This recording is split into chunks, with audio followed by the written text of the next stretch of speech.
দেশে এখন জন্ম, মৃত্যু ও বিয়েশাদী সহ যে কোনো প্রতিষ্ঠানের সেবা নিতে সেবা প্রত্যাশীকে দিতে হচ্ছে তার জাতীয় পরিচয়পত্রের ফটোকপি। তবে সেই সকল প্রতিষ্ঠানগুলো নিরাপদে সংরক্ষণ করা তো দূরের কথা, উল্টো এগুলোকে অবহেলায় ছুঁড়ে ফেলছেন রাস্তায়।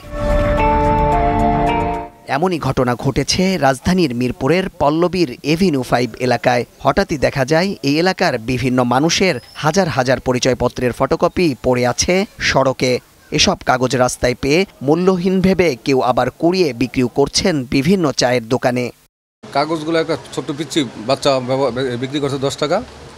তো এই কাগজগুলো বাজে ছিল, তো আমি ওগুলো উল্টে চাইনি, পরে কাটতে দেখছি এনআইডি কার্ড। রাত্রে এসে দেখি যে এনআইডি কার্ড রাস্তায় সিরিয়ালে মনে করেন বিষয় না, ছিঁড়া আছে, ভালো আছে। নাগরিকদের এমন মূল্যবান পরিচয়পত্রের কপি কিভাবে পড়ে থাকে রাস্তায়, কে বা ফেলে গেল, এমন প্রশ্ন ঘুরপাক খাচ্ছে এখন এলাকাবাসীর মনে। তাই এর সাথে জড়িত ব্যক্তিদের শাস্তির দাবি জানালেন এলাকাবাসী।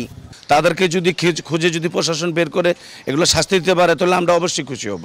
ইসিবি দোকানের সামনে তার মনে করি এটা ইসিবির দোকান থেকে এটা জাস্ট করছে, যেটা আমাদের আত্মবিশ্বাস। তবে বাংলা টিভির অনুসন্ধানে বেরিয়ে আসে চাঞ্চল্যকর তথ্য।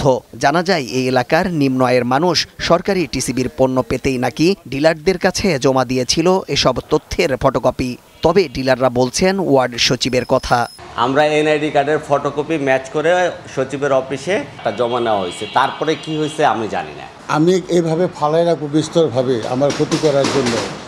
এ বিষয়ে ঢাকা উত্তর সিটি কর্পোরেশনের 3 নম্বর ওয়ার্ড সচিবের কাছে জানতে চাইলে তিনি বিষয়টা হেসেই উড়িয়ে দিলেন। এই অফিস থেকে জমা হয়েছে, এগুলি পাঠায়, পরে এগুলি পানিতে নষ্ট হয়ে গেছে ভাই, এটা সত্য কথা 100%। অন্যের জমা দেয়া তথ্য সংরক্ষণ না করে ফেলে দেওয়া হলে আইনে কি শাস্তির বিধান রয়েছে তা জানালেন এই আইন বিশেষজ্ঞ। এটা যে করে থাকবে তার বিরুদ্ধে ফৌজদারি কার্যবিধি অনুযায়ী তার বিরুদ্ধে ক্রিমিনাল প্রসিডিংস স্টার্ট করা যেতে পারে। বিভিন্ন প্রতিষ্ঠানে সেবা প্রত্যাশীদের জমা দেয়া নাগরিকদের এমন গোপনীয় তথ্য অবহেলায় আর কেউ যেন রাস্তায় ছুঁড়ে ফেলে না দেয়, এ বিষয়ে কঠোর নজরদারি চায় নাগরিকরা। প্রান্ত পারভেজ, বাংলা টিভি, ঢাকা।